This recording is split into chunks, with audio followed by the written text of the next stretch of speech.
by asking thank you.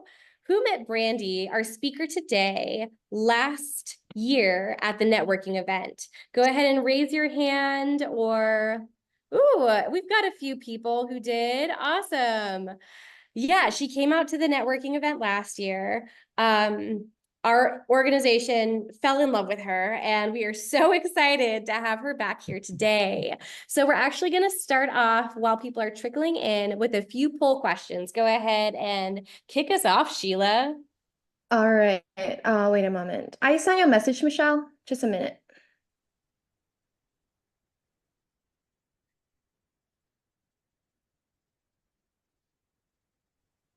Oh. Oh, okay. We're gonna go ahead and get started actually by asking who here has an interest in going into media of some kind. Does anyone? Okay, I'm seeing Zyra has a hand up. Anyone else? Can someone use an emoji, a hand up in the chat area? Or Zyra, tell me a little bit, what kind of media do you want to go into in the media industry? Yeah, so I really like the aspect of media when it's with business. I Ooh. find myself really interested in like marketing and stuff like that. And my whole thing with like, and I'm not an expert on it. I've done some research, I haven't done a lot.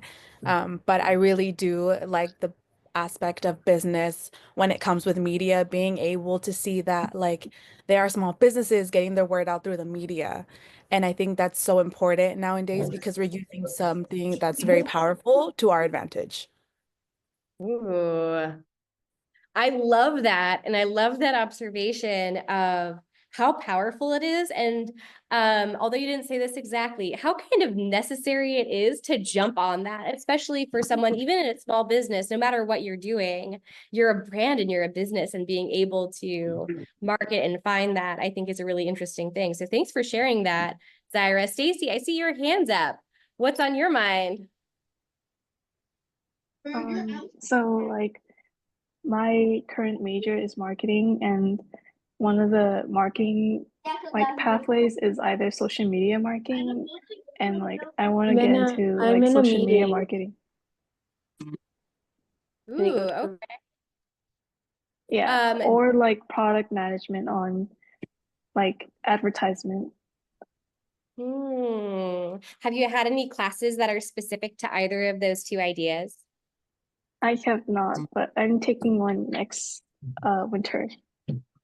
Awesome. Oh, very cool. Okay. And then just for some context for everyone else who might be ever seeing our Instagram, Stacy is always part of our social media team for our field trips and is always one of the people out there taking photos, taking videos, and those are showing up in our Instagram feed now today as we produce content for our social media. So we love being able to take the things. Actually, this is a lesson for all you guys. If there's something you're interested in, Youth Champions would love to help give you some practice in that and help you know a little bit more. Den actually just added our Instagram and our LinkedIn onto the page. So if you haven't followed us, we invite you to definitely go ahead and follow us. We'd love to have you on there and engaging with us so that we can deliver content where you actually see pictures of yourself online. All right. Anyone else interested in going into some kind of media or marketing area? All right, maybe a different question. Who likes cooking and baking? Zyra again. Cambria, oh, me too. I love that kind of stuff. So I always find it so fun. I used to always do my own crafts and my own stuff at home. So I love seeing experts do it too. It's super fun. Anyone ever do any crafts at home? DIY stuff. Ooh, Amy. Oh, I see a few hands up there. Amy, Jennifer, Amy, what do you do? I usually do honestly anything I see online. Like I know when I was little, I used to do like the slime stuff, and I used to make like bracelets sometimes. Ooh, cool. What kind of bracelets? Just like any I'd find like any little beads I had around my house. Any ones I found and I just put them together. Cool. I like that too. I used to, I never made a lot of bracelets, but I liked making necklaces. So I definitely get that idea of making some fun jewelry. I think Jennifer Bran also, I saw her raising her hand. Jennifer, what kind of Yes. crafts? I would Yeah. also do bracelets and slime. Bracelets and slime, two Mhm. big ones tonight. I haven't made slime in so long. I'm excited to get your guys' recipe for it. And Stacy, your hand's up yet again too. What are you up to? I'm currently doing nails because I think it's fun. Doing what? Nails. Oh, Like, nails. yeah, I showed you like yesterday or like the 2 days before. Like, yeah. There are a decent number of pretty fantastic nail artists who are part of this group. I feel like we're going to need to have a nail artistry competition at one of these field trips because some of what you all are doing is so incredibly impressive. I absolutely love it.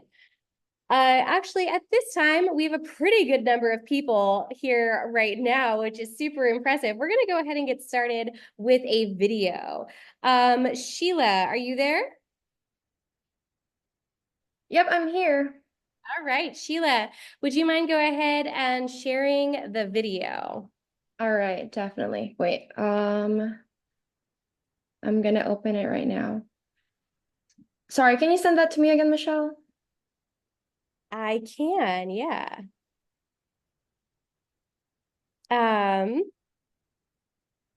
It is right here. I'll send it to you right in Slack.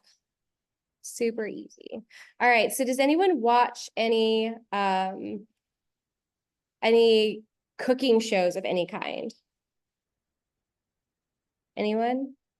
Great British Baking Show? Anybody? Anyone watch Eddie? Yes. Anyone watch? It's so good. Anyone watch literally the news ever and see people do any kind of presentation of I'm getting another thumbs up from Eddie. I'm talking about morning news, like the morning news when they're showing awesome stuff, like how to make this, how to do this, and it's just the coolest stuff, and people make it so accessible, and I love it. Eddie's giving me a thumbs up. I think Sheila's giving me a thumbs up too. So let's go ahead and show this video.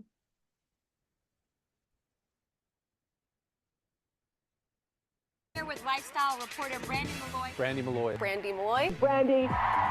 Brandy Milloy. Brandy Milloy. Holla! This one I think I'm gonna be good at.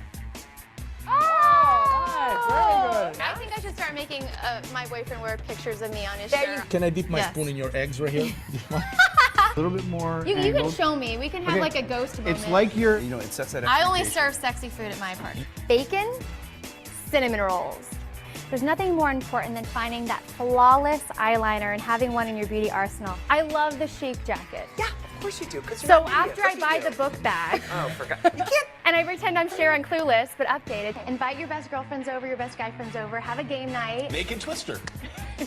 If that's your thing, Chris, you can do that. I think that food is such a great connector. It really connects us to people. It can transport you back to a memory in time. Right. All right, let's run through some of our favorite outfits of the show, starting with the pizza. You can customize your watch on LemaireCollections.com. You're getting 25% off the entire collection, so choose what you want. But we can have It's this perfect. every morning. Let's just write it out till Yep. things get weird and so I try to control your life and make you buy a pet with me. Is that what happens? We're gonna be cooking up our own batch of Breaking Bad blue meth candy, just in time to see if our favorite meth making duo will get away with it all. Mr. White, let's cook, yo. We have some really fantastic ideas for making gorgeous pumpkins. It's colorful, it's bold. I think a rosé is just perfect. Olive Garden is known worldwide for their classic variety of Italian dishes, so they know lasagna better than anyone. Hey, I'm here with Save and Lomac and Jim Salikas of Cousin's Maine Lobster. And now we're putting rum in there. Oh my God. We're here at Hollywood and Highland with Chef Wolfgang Puck, who's giving us a sneak peek at the menu the stars will be enjoying during the biggest night in Hollywood. I'm gonna show you how to make the ultimate breakfast sandwich using donut chips. It's kind of like the younger, hotter sister of the Rice Krispie treat. So Yeah, just like all those pizza little dough. cups. You don't want to play with it too much, Just right? like pizza dough, just like anything. You don't want to play with it too much. This is gorgeous. This literally looks like it was taken out of a magazine. The way you eat a ramen burger, you just gotta go for it. Oh my god. This is so freaking good. It is out of this world, and you saw it here first. Ramen-crusted deep-fried wings. Sriracha sauce, Has a little explain that. sriracha, gives a little tang, a little kick, and then you have the seasoning from the ramen, the spiciness. I mean, it's just delicious. Comes down like snow. Oh! You're supposed to eat your meal first. Oh, shut up. Well, thank you. Thanks. And thank you for watching. I'm Brandy. Thanks for watching. I'm Brandy, and we'll see you next time. Dude, this is a freaking good cake that I made. Thank you very much.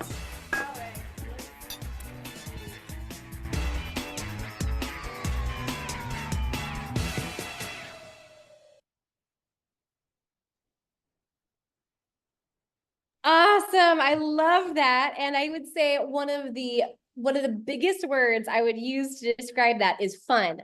Like, I feel like there's just so much fun that's infused in literally every one of those shots.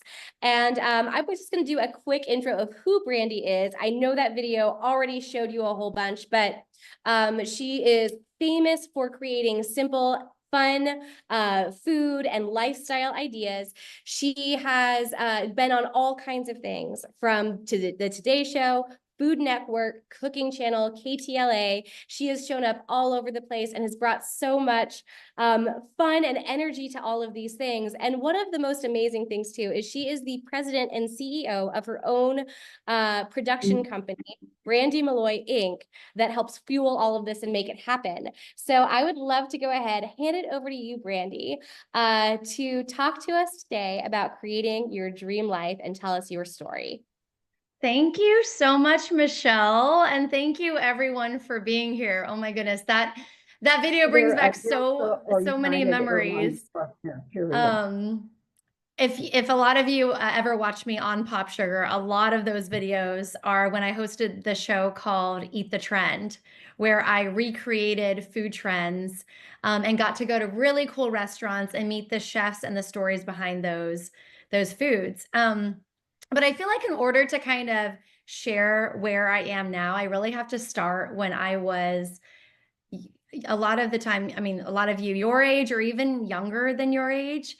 So I grew up as a military brat. I lived all over the world. My dad served in the Army. He served 2 tours in Vietnam, and we moved every 3 years.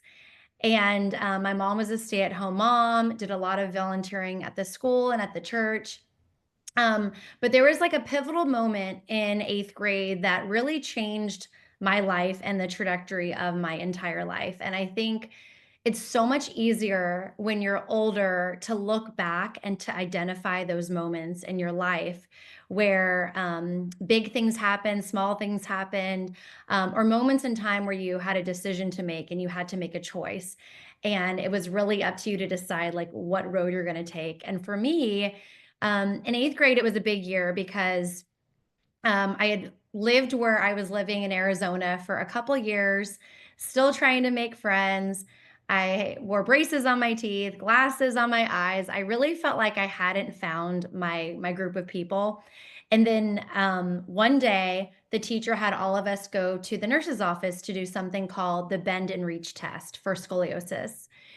Feel free to let me know by doing this with your hand or letting me know in the chat if any of you have gone through a scoliosis test. Usually it happens by now because I think all of you are in high school. And so basically it's where you go to a nurse or to a physician and you just reach for your toes and someone is behind you tracing the line in your back. And I remember standing there and hearing the nurse just kind of be like, mm-hmm. And then when she got to my spine, I could just tell that she kind of paused. And so she gave me a note to give to my parents and it said, you need to go see a physician and have it checked out. You possibly have a curve in your spine. And so I went to a doctor. he said, yes, you have, a degree, a curvature in your spine, and it looks like you're a candidate for a back brace. And so I was living in Southern California or Southern Arizona at the time. We drove about 4 hours to El Paso, Texas, where a specialist was. And they measured me and did all sorts of different tests. And then I had to kind of get in this little spaceship thing and lay there, and they wrapped me up like a mummy and they made a back brace for me. And it was this really awkward, chunky plastic brace that had like these Velcro straps that I had to kind of put on like a vest and tighten and wear under my clothes. But I'll never forget that when I went back to school, kids were so freaked out by it. It just amplified this feeling for me of feeling really not included and not having a sense of belonging. And I ended up wearing that back brace for over 3 years. So I went to high school in it. I found a lot of solace in sports. I loved playing sports. I loved playing soccer and basketball. And I was actually pretty good at soccer, but I would go to PE class and you had to take off the brace, and kids would like put it in the toilet or hide it so I couldn't find it. So it was awful. If any of you have ever experienced just feeling different or feeling like no one understands you, like you don't have a best friend, that you just wish you could disappear. I have totally felt that way. And especially at that age, it was just so hard because I remember having this moments of thinking to myself, like, why me and why this and why do I have to live here? And I just can't wait to move and I can't wait to grow up. And I just couldn't wait to get a job and make my own money and be on my own. And so that was a really hard time. And the reason why I say that that was such a huge part of my life is because I eventually continued to play soccer, got offered a soccer scholarship, a chance at playing college soccer. And this was such a huge dream of mine and my family's. My mom went to a couple years of college. My dad went to college, but as a 30-something-year-old man after he had already been in the Army for 15 plus years. And so he went to college, kind of the non-traditional route, but really everyone else in my family, a lot of my extended family, I was going to be the first person to go to college. And unfortunately, the same month that I was offered a full soccer scholarship was the same month that doctors said that the brace didn't work and I would have to have my first of 3 back surgeries. At the time, I didn't know it was going to be 3 surgeries. I thought it would just be 1. And so that summer and the summer before my senior year, I underwent this really serious spine surgery where doctors inserted 2 17-inch metal rods and fused them to my vertebrae with cadaver bone and a whole bunch of screws and bolts. And the closest hospital to the small town where I'm from is about 90 minutes away. And so my parents couldn't stay with me because I have a little sister and a little brother. So I remember just being so scared and feeling so alone in this hospital and in so much pain. And so that summer I had to learn how to do everything again. I learned how to walk again, how to move my body again, reach for things again, use my torso. It was really just a summer of trials, but I was able to get through it. I went to school, wasn't able to play soccer again in school, so was devastated by that. But I kind of had to reframe all of these pictures I had painted in my head of what I would do, because it wasn't an option for me to just go to any university. My parents did not have the money to just send me to whatever school I wanted. And so I decided that the best thing for me would be to go to a community college first. And I think secretly I wanted that.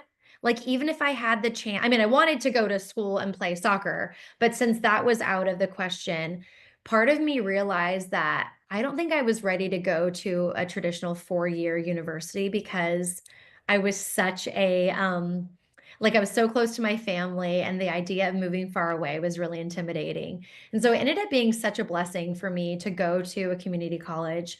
I got scholarships. I worked 2 jobs to put myself through 2 years of college. And then I ended up transferring to the University of Arizona.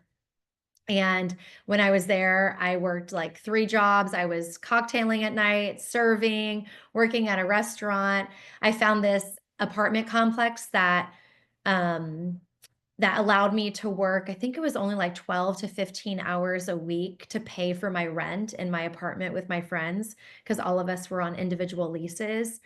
And so I discovered that. I just went to the college and tried to get all of the information I could about how I could actually pull this off and finish my education.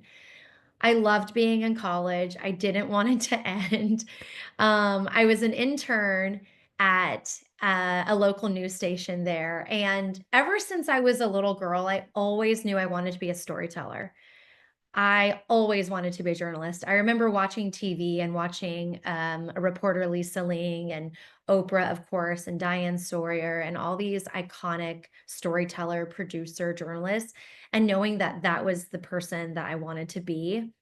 The idea of being on camera was really intimidating for me because I feel like I didn't really get my confidence until I was in college and post-college, because I still felt like that very timid girl that felt different from everyone.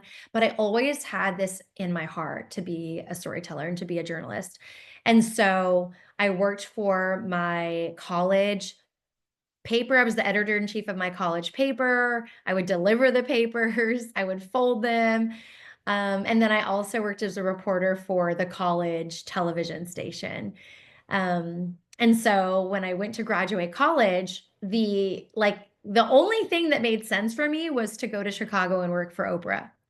Now, there is something so beautiful about being so young and so naive and just so psyched about life and being on your own and not letting where you come from to determine where you're going. I think that's something that, if you don't remember anything from my talk today, it's to remember that, because I just thought, like, how cool is this that I can go somewhere and no one's going to know my past, no one's going to know where I'm from, and I can really like and reinvent myself and be who I want to be, and like the world is my oyster. So I graduated college and moved to Chicago, Illinois, and decided I was going to work for Oprah Winfrey. Which in your generation, maybe that's like an Ellen or now a Kelly Clarkson, but it seemed like such a I really thought that that was going to happen for me. And so I moved to Chicago and I tried to work for Oprah Winfrey. It didn't exactly work how I thought it would, but I did end up doing a TV show with Oprah Winfrey.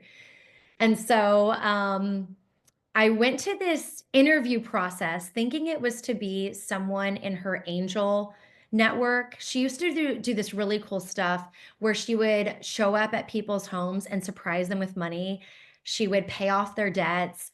She would give people cars that needed cars. And so all of these questions that she asked me and all these other people that went there, that's kind of what we thought. It ended up being that she was recruiting people for a reality television show called Oprah's Big Give. This show aired in 2008. I was chosen as one of the 10 people that she gave money to and partnered with a lot of her celebrity friends, Jennifer Lopez, Eva Longoria, Jennifer Aniston, Tony Gonzalez, like athletes, singers, all of these people. And so our challenge every episode, every Sunday night, was to either rally communities together or think of creative ways of how you could give back to your community. And that's something that I've always had a passion for. Both of my parents loved to volunteer.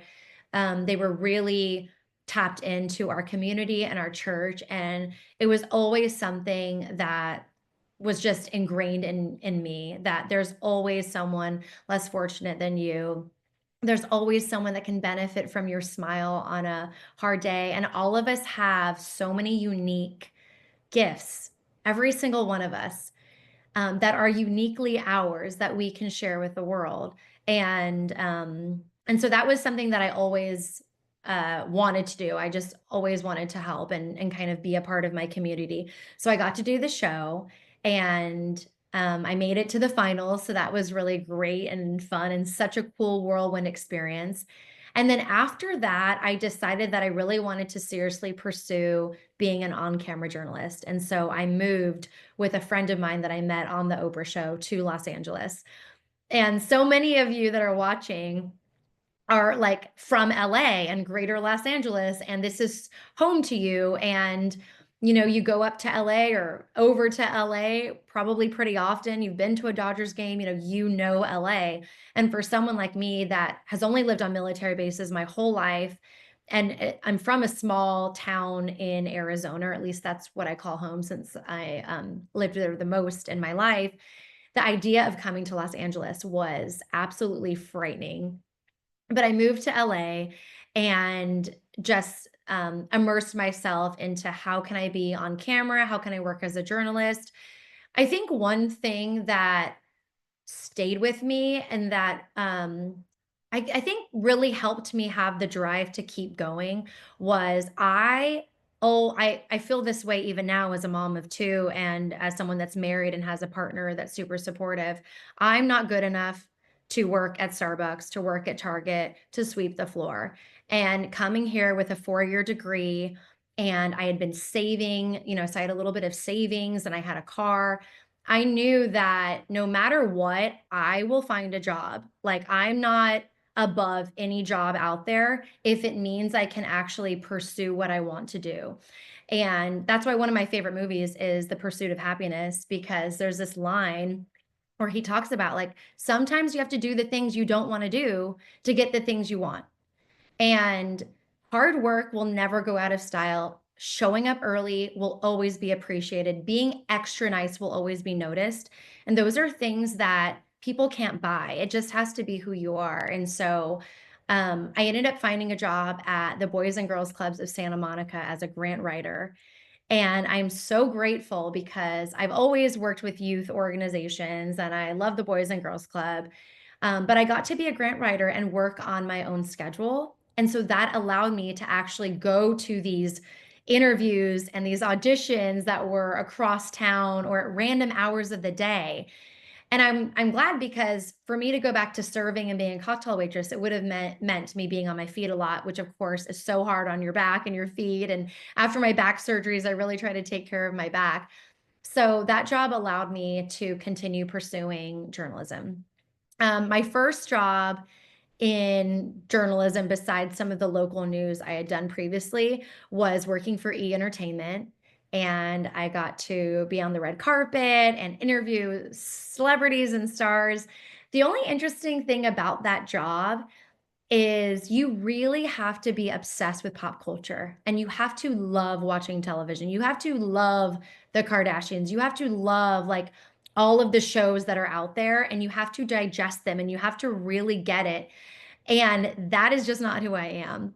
And when you're on the red carpet, you're just kind of like yelling at these people, like trying to corral them to you. It felt very bizarre. Like sometimes I just felt like this feels so rude. I'm like, hey, so what's your favorite thing to keep in your purse, or what's your go-to lip gloss? And it's like, oh my gosh, I want to do sit-down interviews with these people. So I don't know if it was visualization, because I'm a big proponent of vision boards and thoughts become things, things become real. But I did have on my vision board what I wanted. And one of those was to actually have conversations with some of these celebrities and be knee to knee with them. So I ended up getting hired by this company called Give Back Hollywood. And all they did was cover celebrity charity events. And it was so great because I would go to these events and I would get to sit down with these celebrities, and so many of them are absolutely amazing. I mean, they have partnered with organizations that they care about because they have a close connection to whatever the cause is. And it was so refreshing and great to be able to have that. At that point, I just kept interviewing, auditioning, trying to kind of find my home. I ended up getting a message from someone on Facebook saying, hey, I just saw this job listing and it sounds like you should go for it. And I remember reading it thinking, oh gosh, I'm not qualified. I'm not the person. And just feeling like, I don't think so. But something that I've learned, because now I'm a lot older than all of you, is let them tell you no. Never be the first person to tell yourself no. That is awful. Don't do that. And that's why saying affirmations in the mirror or to yourself constantly is so powerful. One of my favorite exercises is to imagine what my best friend would say about me. She would never say some of the things that I would say about myself if I'm discouraged or feeling down. So sometimes you kind of have to flip it around. And now that I'm a mom, I use that same technique as a mom. Like, what would I tell my daughter? I would not tell my daughter, no, you're not qualified enough. No, I would say, you've got this. And if it's meant to be, you're going to bring all of your hard work and they're going to see who you are. Maybe that's not the right job, but now you're going to be in front of those people and they're going to see you. So, I went to this job interview thinking, you know, I wasn't the right fit, and they hired me. And that became 7 years at Pop Sugar. This was one of the largest women's digital media companies in the world. And I was there for a long time and I absolutely loved it. I worked as a lifestyle host and a shopping host, which are some of those clips that you saw where I'm talking about products. But then I also became the food host. And Michelle didn't say this, but I do not have a culinary degree. I am an at-home cook. I love to cook. I love to eat. I love to go to fun restaurants. I love to try out new trends. I know so many of you are probably the same way because now so many of us have access to that because restaurants are doing these really cool collabs and they are offering like really accessible food trends and it's part of our culture now. But back when it wasn't as popular, I came up with this show idea where I would recreate food trends using accessible ingredients and easy recipes. And we named it Eat the Trend. And that show took us from 0 subscribers to over 1 million on YouTube. We got a ton of attention from regular news stations. And because of that show, that is the reason why I went on to work at Today's Show for 5 years. So all of these little moments in my life kept allowing me to expand and grow. But if I would have just read that Facebook post from a random friend of mine and read the job description for the Pop Sugar position, I mean, I could have totally stood in my own way and I would have never had all of these amazing opportunities. So Eat the Trend did really well. It got national attention from the Today Show producers and they invited me on the show and I ended up being a recurring guest once a month for 5 years or more. I also hosted the show and it was such an amazing experience. From there, that show online, I ended up partnering with Giada De Laurentiis, who is an amazing Italian chef, and she has a production company called Linguini Pictures. And so she kind of partnered with me on this idea, Eat the Trend, and we came up with this show called Eat This Now. And that became a show on Cooking Channel, and I got to work with these amazing chefs. If you've ever seen Diners, Drive-ins, and Dives with Guy Fieri, he's a mentor of mine, but that was also like my dream, was to be the girl version of him, where you get to go to these really cool restaurants, these mom and pop shops, these restaurants that don't get enough love, that have the best food, and highlight them. And so I got to do that on that show. And then I became a recurring judge on a lot of cooking shows like Chopped Junior, baking shows, bake-off shows. I got to meet a lot of people that I've always admired and looked up to and, you know, work alongside them as a judge on these cooking shows. So after about 7.5, 8 years at Pop Sugar, I decided that I was ready to be my own boss. And there were a lot of things that came into play when I made that decision, because one day I hope every single one of you makes that jump and just decides that you can do this better and you're going to be your own boss. And you don't have to wait as long as I did. You might be able to do it sooner. So I was married at the time and I was pregnant with my daughter. I have 2 kids, a daughter and my son. And so this definitely was a family decision. But if my husband was not a part of it, it still was something that I was going to do. And I decided to leave like the comfort of being at Pop Sugar and getting to guest and be a freelancer and all of these things and kind of hop around. And I decided I want to start my own production company because I'd been on too many sets where I looked around and I felt like there were 15 people doing the job of 4. And I'm not trying to eliminate jobs, but I think so many young people, like all of you listening, are so insanely talented. And there's something happened with, I think, the generation's brains after me, because you all are able to just dream so much bigger than I ever could have. And you're able to multitask. And because you have access to really great tools, you're able to just think outside of the box. And I genuinely mean that. I think that there's something so cool about your generation, because sometimes things are done the same way they've been done for 20 years because it works. And sometimes they're done the same way they've been done for 20 years. And you're like, this could have taken less amount of time and everyone would have been a lot happier. So I decided that I wanted to do it on my own. And so I started a production company, creating content. And I started small, and I really looked at all of the people that I had already been organically working with. I had made relationships with like the Blueberry Council. There's the council that works with blueberries, and they come up with blueberry recipes, and they like get shout outs for blueberries, literally. I also worked with Sunkist Citrus. And that's the largest co-op in the United States of farmers.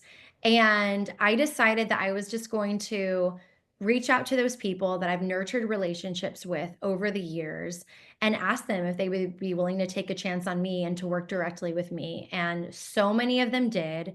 In fact, my biggest partner is Cost Plus World Market, and I have been their spokesperson for 10 years. I produce and shoot and star in all of their commercials. I create content for them. I helped launch their kids line. And so for me, every day is different when it comes to my job. And I definitely want to save time for Q&A. I've been looking at the clock, but I'm like, wait, am I going over? But I think for me, when it goes back to like looking at your dream life, I always knew that I was not going to be someone that would do well sitting in front of a computer 8 hours a day. But let me tell you something.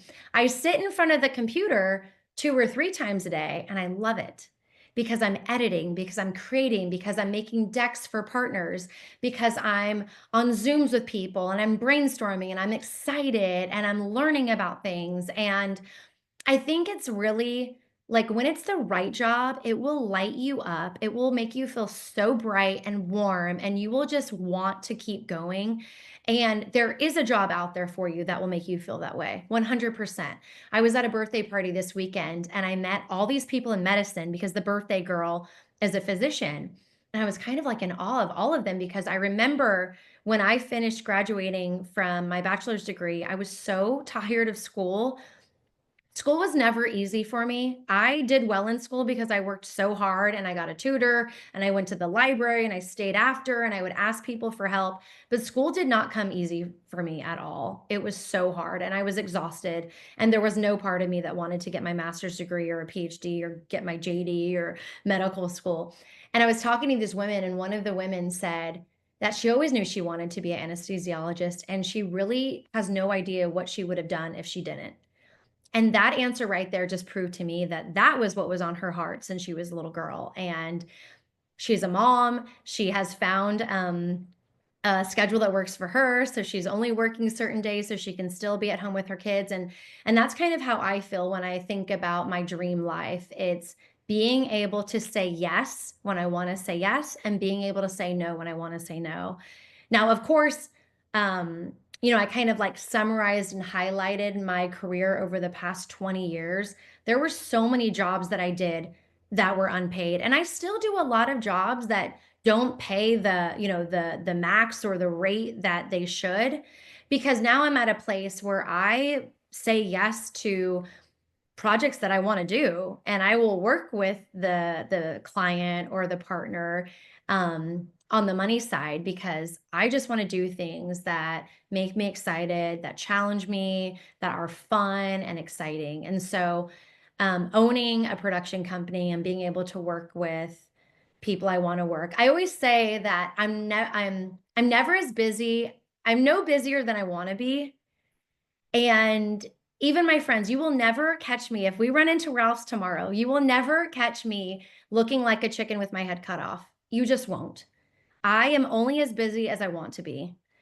I take on projects that I'm excited about and I'm not going to complain about. And I say no to things that just don't align with my values and my time. And it's the same thing in my personal life. My husband and I, when we get invited to a birthday party, a barbecue, we have this and that. There are so many times where we say no, and not because we don't want to hang out with these people, but if it doesn't align with like my main priorities, my main goals, we have a lot of like hard and fast rules. Like Sundays for us are saved for church. I don't miss church on Sundays, and a lot of times I don't miss church during the week. And if it interferes with family time or us time or me time, it's just not going to happen. And I think when I look back when I was in high school and when I was a lot of your ages, that is the same principle that I want you all to think about as you're making friendships or as you're choosing electives and extracurricular activities.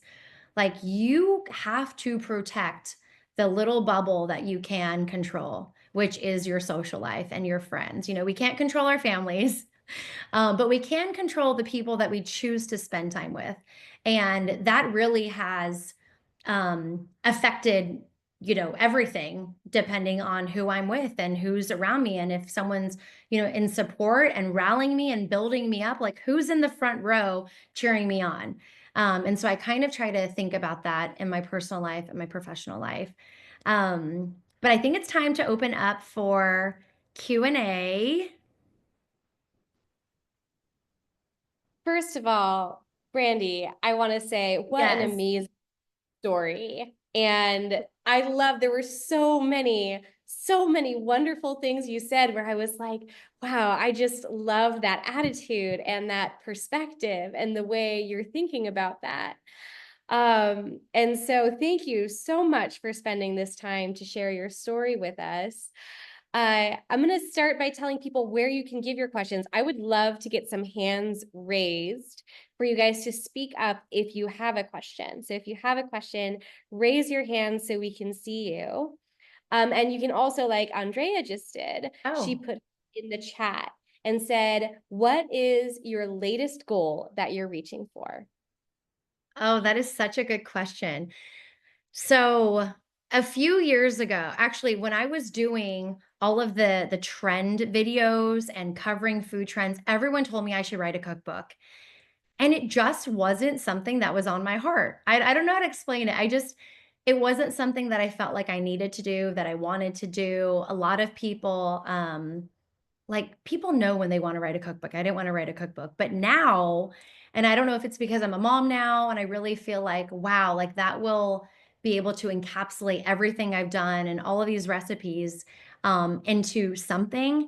But the other day I got a message, and I get these all the time, but for some reason this message just hit me. This woman shared with me that every Sunday she has my 3-ingredient salmon. And she like described it to me, described what that moment is like on Sunday night. And they look forward to their salmon. And she has her grandkids there and her kids there, and they do the family supper, and she makes my salmon. And I just thought, oh my gosh, like I know these things. I know that I put recipes out into the world. I know that people will, DM me a picture of a dessert they made, but for her to tell me that I am a part of their life in that way really just made it feel so special to me, and just made it feel like, why haven't I done a cookbook? So I am writing a cookbook. I'm working on a cookbook. Pray for me. It is so much work. It's also a bummer because literary agents really care about social media. And I have like a love-hate relationship with social media because I really don't like to be on my phone. So that is a little obstacle. But yes, that is my next goal. I keep saying it out loud because I know that that matters, even though I am petrified. But that's what I'm working on, and I'm just kind of chugging away at that goal.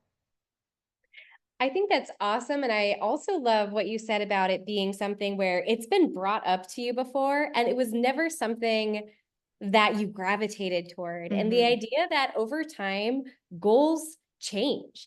And this new one that's now this kind of big thing that you're building for, getting the courage for, and getting excited about is something that wasn't, that, 10 years ago wasn't something you were considering really as something you even were interested in doing. So I love just that evolution too. There's another question here Brian Duran has. Brian asks, what has been the most fun project you have worked on? Oh, Brian, I love that question. So I love singing other people's praises. And someone that I think is absolutely amazing is Guy Fieri. Does everyone know who he is? Okay, a lot of nodding. He gets, well, I don't even know, but I feel like he might get a bad rap because he has the tattoos and he has this like cool edge to him. But I worked on his show for enough seasons to know this man's heart. And so before we go out to judge, he has this little powwow with all of us. And, I'm with really amazing chefs, Scott Conant, Jet Tila, like big chefs. And he looks us all in the eye and he reminds us, like, these people that are on my show have left their restaurant, they've left their family. This is huge for them. And you are not on this show to like take out your anger on someone. Or if you hate onions and they put onions in your dish, like that doesn't mean the dish sucks. And he's very much in protection of these chefs that come on his show. And he does it every single time. And then every single episode, he has either a child from the Make-A-Wish Foundation or another foundation there, and they get to do the slate, and he takes them around. He feeds everybody. He takes care of his crew. The people that have worked for him have been with him forever. And when you are there, you don't want to leave. He is such a professional. Every single person's name he would have already memorized, said. He doesn't do second takes. He's just incredible. And that has been like one of my most fun projects, was kind of being able to watch him and work on his set. And as a female, working with men that are professional and fun and set such a good example is rare. Like sometimes guys don't want the girls around. It's like boys club. And he's one of those that really walks the walk and has a fun time doing it. And I've learned so much from him. And I think that was my most fun project, was just working on that show.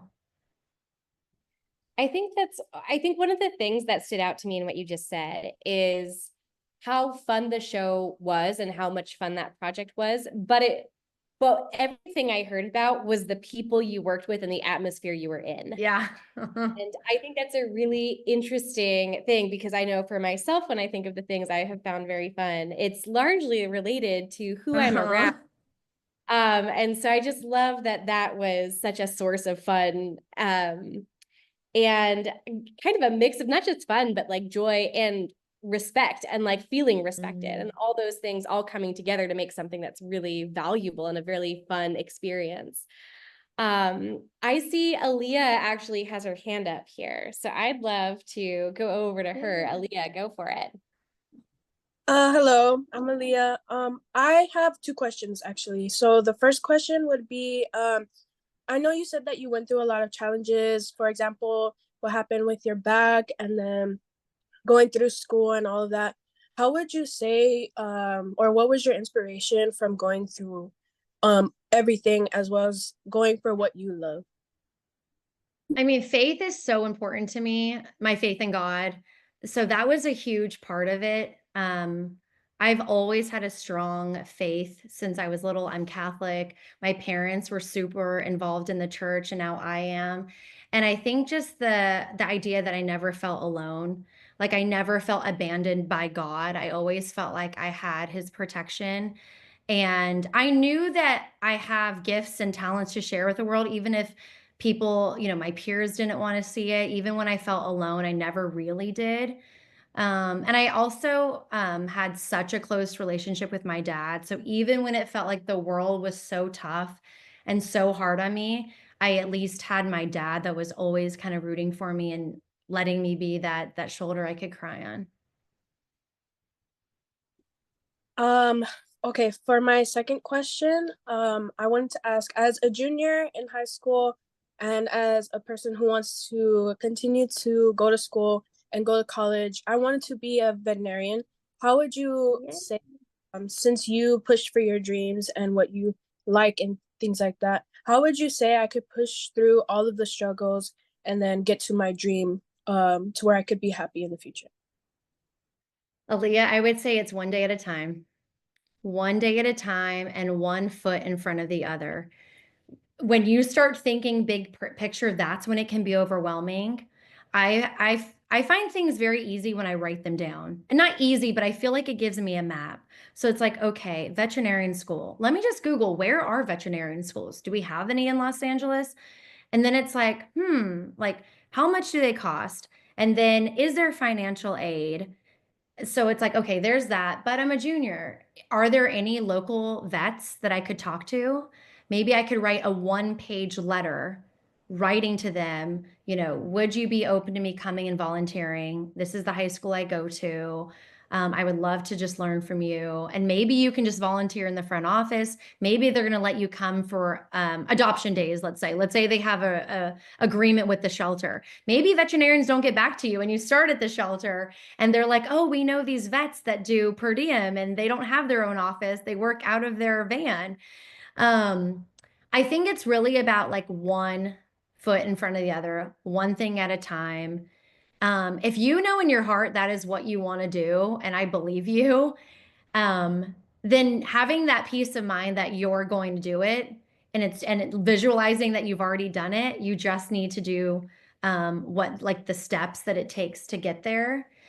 And finding mentors obviously is huge. Not necessarily like if you can't find a veterinarian that wants to mentor or has the availability to mentor, finding someone else. They do as much schooling as someone that has an MD. So, maybe your pediatrician, your dentist, anyone in the healthcare field can offer you some advice. Yeah, and I think like I always felt like I'm not going to let money stand in my way because I knew that I could work more than one job. And even though my parents didn't have extra money to help me out with books and school, I realized like even if it takes me longer, because it did take me 5 total years to graduate, that is because I decided to double major because I didn't want to leave. But I always knew like I'm not going to let my dream go to someone else just because I'm scared. I hope that helps. Thank you. Yes, it did. Thank you. One thing, because you talked about some of this stuff before too, I feel like it keeps coming back. Something I heard one time is not to say, oh, I can't do this when an obstacle seems in the way, but okay, how can I do this? Just reframing it as simple as that to be, how do I work around this obstacle rather than, oh, the obstacle's here, I can't do it. And so, so things you've said tonight, I think have been very much on that theme of just figure it out. You have a dream, find a way to make it happen. Call this person, talk to this person. And I love that. And I love that idea. And I'm actually going to ask to see if my team, we had a field trip this weekend where we covered all kinds of different opportunities. And one of the things we had during that event was an opportunity match form. So for people in this group to be able to say, hey, I'm interested in talking to someone in this industry or getting a volunteer position in this industry. And I'd love to see if Sheila or Ren or Den can pull that survey back up and put it into the chat here. I know, Aaliyah, you just talked about like, oh, I'm interested in this. If there are things you guys are interested in, we want to know so we can help give you the connections that would be helpful for you or the resources that exist out there.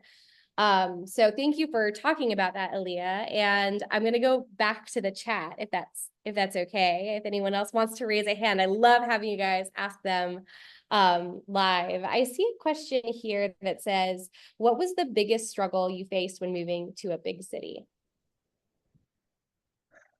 Well, so I mentioned that I moved to LA with a friend of mine. He was so determined to live at this apartment complex right by the Grove in the thick of it. And his budget was so much higher than mine. Luckily, he was like, I want to live there, so I'm not going to make you pay half. And that could have been a huge obstacle because I'm not sure if I would have had the courage to move here without a friend. And he's still a friend to this day. So that was kind of scary, was if I'm going to move, who am I going to move with? Because I'm not going by myself, and how am I going to afford it? So that was really great. But then also I think I thought like everywhere I went, people were going to be like doing drugs, and it's a big city. They're going to be like, people are going to try to peer pressure me. Like I really thought, oh my gosh, LA is so scary. And something that I've learned is like attracts like. You find your people, and it's so apparent who your people are. And if you like, I've never done drugs, so I knew like, okay, I'm not just gonna like switch and turn into someone that I'm not. But it also is about like who you surround yourself with and what situations you put yourself in. And so that was something that I kind of wanted to tackle ahead of time. And so every time I made friends, I kind of, did a temperature check. Like, is this my person? Is this someone that like I want to actually hang out with, or is this someone I'm just meeting, casually here or whatever? And I met a lot of amazing people that I'm still friends with, however many years later. So I think those two things were the biggest struggles that I conquered. Thank you for sharing that. There's still several questions here. I want to ask one last question, and then would it be okay if we actually emailed you some of these questions after? Oh, and we're able to sure. the information out to the group. Okay, great. One question I do have is, what's the number one piece of advice that you would give to high schoolers right now? Let's see. I mean, I kind of spoke on this already, but I do think it is so, so important. It matters who you surround yourself with. You might think it doesn't matter because you guys have been friends since you were 6, and you have this allegiance because they're your sister, they're your brother. I mean, not real brother, real sister, but like they're your best friend. And, but it's sad because the time in your life is so pivotal, and so many people make the wrong decision because your brain's not developed yet and you're still learning who you are. But I think the number one advice I would give if I could go back, to my 16, my 17-year-old self, is to make sure you're protecting yourself. I saw this reel the other day and it was absolutely amazing. And it was this man talking about how you are put on this earth and you are in charge of one person. You are in charge of taking care of one person. And the mama brain in me was like, oh, is this a reel about moms? No, it was about ourselves. Your job is to take care of yourself. No one else is going to take care of you. Like one day, your mom's not going to be here, your dad's not going to be here, your cousin, your big brother, your friend, and you have to take care of yourself. And you have to know when it's time to eliminate relationships or keep them going. I think of relationships as fountains or drains. Is this relationship a fountain? Is it someone that is nourishing me, that's, feeding me goodness, that is giving me life? Or is it a drain that is just being such a life sucker? Every time you get off the phone with them, they're just sucking the life out of you. Every time you're with them, it's drama, it's negativity. You have to really put people in those buckets, because if you don't protect your world and your little corner, then that will affect you and who you are and how you think of yourself. And going back to loving yourself, you have to take care of yourself. You have to make time for you. I think you're never too young to come up with a morning routine. We can talk about this on Instagram because I'm a huge proponent of my morning routine. I wake up at 5:15 every morning, even when I was a new mom and had a baby crying. I go on a beach walk in the morning. I pray, I meditate. I have a technique for writing things down. I protect my me time at all costs. And you guys, it's not too early to start that. I love that. And you are speaking Jack's language for sure. Jack, our founder, is big on morning routine. So I love that you added that in there. One final question for us, asking about how to get in contact or stay connected with what you are up to these days. What's the number one way people can get involved with you? Thank you for asking. That would be Instagram. It's just my name, @Brandy Milloy. I try to read all of my DMs. I post a lot of content there, and that's the best way to follow me and find me. Awesome. And Brandy, again, thank you so much for tonight. This was Thank you. dropping nuggets of wisdom one after the other, and I loved it. And someone asked, will we get the recording to this? I was like, I need to rewatch this because I need to take some notes. I loved it. And thank you everyone else coming out tonight, asking such great questions. But again, thank you so much, Brandy. Really value your time and everything you gave to us tonight. Thank you so much. Well, thank you so much for having me. And it really means a lot. Like, as everyone was joining, I just got so excited. I'm scrolling through, looking at all of your faces. I know it's late and you guys have homework and your lives. So thank you so much for making time. I loved being able to share. So thank you. Thank you. And I am just dropping into the chat Brandy's Instagram. Ooh, I only sent it to Brandy. I'm going to send it to everybody. Here's her Instagram, so follow her. You can connect with her there. But yeah, go out and continue watching what she's doing, and she shares all kinds of stuff all the time. Again, thank you, Brandy, and we will see you around. Thank you. Thank you, Brandy. This was really great. Oh, good. Thank you. Really fantastic. Really appreciate your time. Thank you for having me. And wave your way out, everybody. Thank you. I know, I'm seeing all the messages. Thank you, everyone. So awesome. Feel so blessed. Thank you. Thank you. Oh, thank you. All right. Hey, Angel. Okay, thank you, Angel. Yeah, I apologize. I'm just looking for the survey link. Okay. Jen, can you re-put it here at the bottom? Because there's a lot of thank yous there. Hey, Elle, is there something I can do to help you out? There you go, Angel. Thank you. I'm gonna stop the recording now, Michelle. Okay, sounds good. Hey, Elle.